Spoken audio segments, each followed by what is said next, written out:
Welcome back to Sunrise. Looking at the clock, it is 16 minutes after 6, and that means it's time for the headlines with your hot cup of ginger tea. Hey! Good morning, Teeks. Good morning. How do you do that? I don't know. It just comes I to you. just whatever's coming out. Just Every morning, just I don't hope know. that it clears with the broadcast commission. I'm sure it will. I have faith in you. All right, let's jump into it. Let's see what's been happening. A lot of things been happening in the headlines, as you can imagine. Yes. So we'll just pick a few and then we'll get to the news later. Gordon Town residents worried about landslides. Residents in Gordon Town are fearing a scenario they've grown all too familiar with: landslides. Battered by Beryl's rains, Jamaica's hillsides are rolling, posing a threat to residents in some areas as heavy rainfall is known to have houses demolished or sink into the soil. So, well, it is a hazard of living in this space. I think that as we've said, like, I would be very fearful because you never know which section is going to be weakened by it. And as we have development, you have construction, you have people digging into the soil, into the rock in some instances.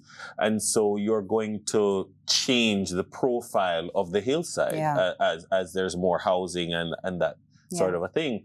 And so as even we kind of urbanize and expand into the hilly interior, you're going to have these things. So I can imagine that they are concerned, but it is a function also of just them living there. Yeah. And so, you know, when we look at that, I mean, water is running in places that it never used to run. Maybe trees that would have held the soil together, given it, you know, structure.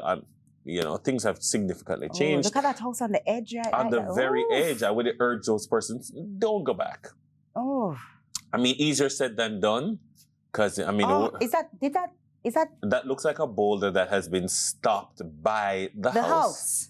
Yeah. Thank God it stopped there and not in the actual house. Yeah. Oh, this is what I talk about when I say there are so many things to be grateful for, but then there are so many people dealing with other things as well. Absolutely. And so that's wild. But speaking of residents having some issues, the next up is Hellshire Beach forces residents to leave. So strong winds and waves barged onto the Hellshire Sands in Portmore St. Catherine, forcing residents out of their homes, and business owners left worried about their shops. These scenes aren't new, however. They've been through hurricanes Dean, Ivan, and others. A vendor on the beach explains that each time disaster struck, their buildings fell prey to the dashing waves, which I can imagine. As you would imagine. Yes, and as we move closer and closer to the dashing waves, right? You would imagine so. Even in the best of times, nowadays, when you go to some of these shops at Hellshire, you're going to the shop and then you're looking out at the water. At the water. I mean, I'm from Spanish Town, so like, you know, August, Independence Day, and those kind of Emancipation Day, and you know, as picnic you go Hellshire. And Hellshire used to be this sprawling beach, and now it's sprawling shops. So I would imagine that if a hurricane is coming, that you're going to have lots of those sprawling shops affected. You know, it's the product of expansion of humans into spaces where they never were before. Yeah. So there is the benefit of living on the waterfront or doing business on the waterfront. Yes, but then of course it's wonderful in great times. It's wonderful for us to go there and look out at the water while we eat or do business. So there we go. There's the waterfront right now. Look at Ribby's. I believe that's Ribby's. The roof. Yeah. The roof and went look at the roof. The roof went a blowing. And this is what we're talking about when you're by the water. Also, we did see the airport. The roof of the airport went as well, or sections of it. You know, that it goes to show that not everybody fared as well as others. Yes, we did see. This is a shot from out by the Norman Manley International Airport. So some work will have to be done out there. Of course, they were as southerly gets, pretty much. So definitely that is one that we, you know, you would expect them to have gotten the worst of it when, you know, as close to the eye as it gets. Again, that is why we have insurance. Yeah. And we're going to talk about that later on in the show. Definitely. But that's why you have to have insurance. And that's why I guess, sometimes you're like, oh, it's so inconvenient. The airport is closed. I have a flight. I was supposed to come in, but these are the things that you know have where the to airport close. is? The airport is out in the eye. Exactly. So we're thinking of you when we imagine close. the airline told me that they canceled my flight. Like, imagine. You could have been trapped in the airport with a leaking seal. It wouldn't even be a roof anymore because it didn't exist. I'd rather not. Yeah. I'd rather not. So definitely glad for that one. Homeless persons receive help, but are they willing to accept? We talked about this yesterday, Dennis, in terms of unhoused people getting the opportunity to go to shelters.